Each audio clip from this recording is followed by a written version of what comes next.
I mean, but come on, man. Hey, you're Bag of sand. Come on, man. But you're in the middle of the fucking ocean. Where the fuck are you gonna go? Man. Even if you jump off the boat. How does that make sense? Because they're still on the boat. Gosh. Not the smartest person. That's the reason why a drug dealer gets caught, I guess. I mean. It's like they have those awards every year, like the top 10. The Darwin Awards. The Darwin Awards, yes. I feel that he may make the list for 2017. He should make the list, because that's just stupid. There is nothing that can go right. I'm going to swim to Australia. Yeah, right. There's nothing nothing right with that You're going to die one way or you're you're another. Going to get caught. You're either going to die or you're getting caught. One of the two. There are no other options. Yeah. Do you realize that boat you're on goes a lot faster than you swimming? Dumbass. Yeah, never mind the fucking shark. Never mind that we're going to need a bigger boat moment you're about to fucking have. I mean, good God. What is wrong?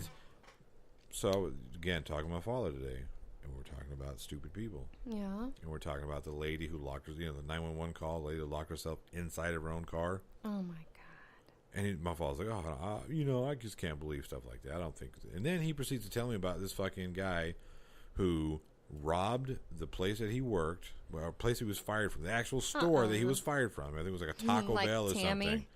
Right. Did he put a bag over his head? No, it's even better. This is even better than this shit. Okay. So he rides his bike to the drive-thru, orders food, has a plastic gun, gets up to the fucking window, robs the place, and these fuckers, smart motherfuckers in that Taco Bell. So you're talking about people need to be paid $15 an hour? Yeah. The person who was robbed says, "Oh, hey, your burrito's not ready. You mind pulling over and waiting?" Are you kidding me? And this motherfucker wheels his bike over into the waiting spot. Bicycle? His bicycle. After robbing them. So he has the money. He's got the money, but he didn't have his burrito. Oh my God. And sure as shit, they called the police and he was caught. Wow. This is my father telling me this after, I don't believe the story about the lady getting locked in her own car. I think I'd rather be locked in my own car. I said, Pop, you just told me about this idiot, and then you don't believe another idiot out there would have locked herself in a car and called 911? It's like the guy who handed me his parolee ID card as he robbed me and then ran to the police station, like towards the police station. Yeah. They caught him within like 5 minutes. Yeah. So stupid. And guess how much money he got? Oh, like $2,000 or something? Well, none, because we recovered every single penny. Sure. And now he's doing 5 years for that. People are stupid. Yep. I just don't have... 5 years and then 3 years supervised release. So really 8 years of his life. 8 years of for his life nothing. Yeah. For nothing. Not even one penny. Yeah. So it was even better. Stupid people. And this is the reason why I have issue with the whole open carry, concealed carry business. Oh. So there's a Walmart. It's back to school time. It's school supplies. Mm-hmm. So there's a Walmart. And this woman is now facing criminal charges because there's a dog's barking. Because she was in there with her daughter. Okay. And her daughter went to grab the last notebook. Okay. And I'm not talking like a computer notebook. I mean like spiraled notebook, paper notebook, like $2. Okay. Pulls a gun out another lady. Oh my God. A fight with a gun over a fucking notebook. Wow. Now you read this and you're like, what the fuck? But apparently, this other lady who got the gun in her face, like grabbed the hair of a daughter over a fucking notebook. Wow. So really, it wasn't it wasn't because she was taking the notebook. It was because she was grabbing her daughter, which I totally understand. Me, I'd have just punched the bitch. Right. You don't have to shoot somebody. She didn't shoot him, but she did pull the pistol out, and it was loaded, but it wasn't chambered. So yeah, now there's a long laundry list of criminal charges that she's facing. The gun holder. Okay. Anything from a misdemeanor assault to big time branch of firearm charge. Over a fucking notebook. Wow. A notebook. It's another reason for us to pick up and move out to the wilderness. Right. These people. Fucking really? hell. You gonna shoot somebody over a notebook? Are you gonna get into a fight with a 15-year-old girl over a notebook? Yeah, you're gonna put your hands on somebody Over a notebook. Was this person drunk or high? No. Just two mothers. Wow. That's insane. And like I said, mothers, meaning their children were watching this shit. Right. Wow. Hey, woman, you got a 15-year-old daughter. I understand you're trying to protect your child. But what kind of example are you setting? Hey, it's okay to pull a gun over somebody because of because of this? Wow. I mean... Now, if she was beating her daughter to the point where her life was at stake, yeah, shoot her.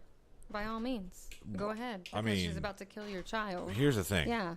But it doesn't sound to me like that was the case. No, you put your hands on my child, we're gonna have issues. Yeah. We're gonna have big time issues. I'm not gonna pull a gun on you. Well, I might hit you with a chair. Like I said, if someone's beating the shit out of me and I'm a bloody pulp on the floor, please go ahead. Right. If you got a gun, right, and you feel like you need to use it, I don't think it would get to that. No. And that's right. for us because saying, we're very mama bear, papa bear when it comes to our kids. And, yeah. It wouldn't. No, I'm just saying that there may be a case where I would pull a gun on somebody for putting their hands on my child. Yes. Right. But it's not going to start because of a fucking notebook. No, because I'm going to tell my child, oh look, it's fine. Give it to him. We'll find another. We'll go to another Walmart because it's not like there aren't a bazillion of them fucking places. As Jocelyn says, the Walmart store. The Walmart store, yeah. But yeah. Wow. A notebook. Notebook. That's what started the fight. A shitty rom-com. But yeah, God bless, man. People are stupid. It's just the things you're willing to put yourself. The things you're willing to do. Well, it's kind of like what over. I do to. It's kind of like what I say to our ADHD, high functioning autistic son. Is this a small problem? Right. A medium problem? Or a big problem? When he's getting upset with something. Yeah. And that works really well because it causes you to take a moment and think about the situation and put things into perspective. I spilled my cereal. Well, I'd say that could be a small to medium problem. Like, there could be milk on the floor we're going to have to clean up. It could be sticky. We might have to mop. We might have broken a bowl.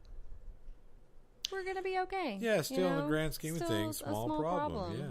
And a lot of that is my fault.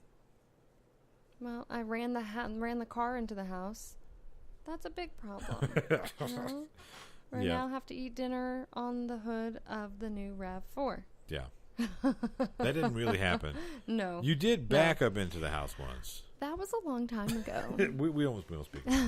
And in my defense, our driveway had a steep incline. You had to really give it gas to get up it when you were backing up into the driveway. Mm-hmm.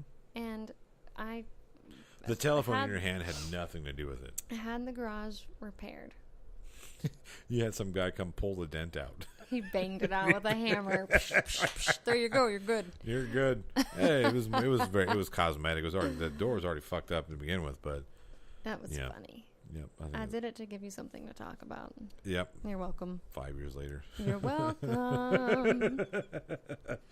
Oh, that was a fun day.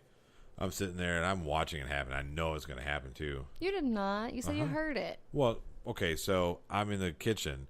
Yeah. And I heard you pull up. I'm looking out the window, and I see you backing up, and I said, "Oh shit, that woman's driving a little too fast." And all of a sudden, I said, she ran into the fucking. I can't believe this shit. Oh man. Oh, it was a fun day. One of my coworkers last week, her daughter, who is our age, I think she's exactly my age, maybe. She was in her husband's truck, and she doesn't normally drive it, obviously, because it's her husband's. She ran into the wall, inside of her garage, and actually, damaged the sheetrock. She didn't go into the house, thank God, but there was a pretty decent size hole. Yeah. 2x3, something like that. Like a pretty big hole. That's not something Spackle's going to fix. No, she actually she called a repair man or whatever, had him come out, and he, cut the sheetrock, taped the bed, whatever, fixed it. Didn't bother to tell her husband. And when he got home, he, of course, was like, hey, why didn't you tell me? And she's like, because of this right here, why I didn't tell you. And so he, like, just giving her all kinds of shit. So what? You're a horrible driver. You didn't even look. You couldn't even see. You could have hit one of our kids. Just really letting her have it. And she was like, oh, and why didn't I tell you? This is why I didn't tell you. So wow. I just said, man, it's not a big deal. It's not a big deal. It's like one of my, I don't know, I wouldn't say it's like a recurring nightmare kind of thing. The people driving through our house. Oh, yeah. I told you about that dream that I was having when I lived with my father in the apartments, and we lived, so, you had the parking structure, and then you walked down a little bit to get to our apartment. So my window, which was a giant fucking window, looked right up into parking in this drop, right? One day I'm sleeping and I'm having this dream about people fucking running into the house, and I'm woken by a big kablam. Oh my god! And sure as shit, I look out my window and there's a fucking car there. Somebody had driven off of that fucking retaining wall. Oh man! I mean, it's like, from me to you. Yeah. To my window. 5 feet. Less than that. Yeah. I said, fuck me. That's not the first time I've had fucked up dreams like that. Well, yeah, recently you had a dream about a tornado. Oh, Jesus Christ. And then the tornado siren was going off. It was worse because in my dream, like, at the point where I was woken up by the actual tornado that was coming for us, you know what I mean, like those sirens and whatever. But in my dream, the roof was being ripped off of our house, and you and the baby were being sucked out of the house and shit. And then I wake up and fucking Evan's in there. Get up! Sirens are going off, and the sirens are ripping. And I pop out of bed and say, "Oh, that's fucked up. Oh, that's fucked up." And you're looking at me like, "The fuck is going on with him?"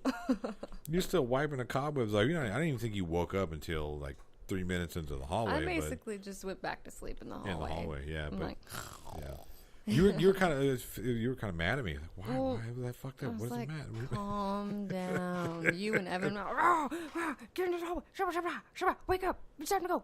Sirens. Well, that was Evan. I was getting scooting everybody else. But I was sleepy. I mean, that for me, that dream, that's what really fucked me up. I was like, oh, that's fucked up. Oh, it's fucked up. Man, I felt like you were mad at me. Yeah, no, and I had to explain myself on that one. Yeah. And I explained it to you while we were in the hallway, but you were half asleep. Yeah, I was like, "Can we go back to bed now?" And then I guess it was the next day. It was the actual true morning when we woke up, and I told you the dream again. You're like, "Oh, okay, that's why you were saying that's fucked up." Yeah, isn't it fucked up though? Freaking out. I mean, who wouldn't freak out like that? I mean, that's a pretty significant event. Significant little fuck. It is, yeah. It is. It's quite scary. The first one I remember dream like that is when I got in a real bed for the first time. Huh? When I was a kid, right? Oh. You would just get like the bed with just a little wooden thing and then a mattress, right? Okay. Toddler bed, or your first twin size bed. Yeah, just like a frame. And little slats and an actual mat. Well, now this time I got a box spring. Ooh. Yeah, big bed. So I was way up high. It's a big boy bed. Exactly. I don't know. I must have been. I don't know. I think I was like. Ask your mom. Yeah, I'll ask my mom. Hey, She's Mom. Probably listening. She probably is listening. But anyway, I had a dream, the classic falling dream. Yeah. Where you wake up. And you wake up. Oh, that's the worst. Yeah, but I actually fell out of the bed when I woke up and hit the ground. Fuck me. Holy shit. Man, yeah, I didn't go back to sleep that day, but yeah, that was the first one I remember. Poor little baby. I don't remember how old it was. I can't remember. Man, I don't know, 10 or 12 or something like that. Yeah. It's still pretty freaky. I just have weird dreams. I know. Like last night, I kept looking for the baby wipes in my dream. Like I was looking everywhere for the baby wipes. Well, that's a real life problem, though. And we had also moved. Like, I had moved in with my mom or something, and then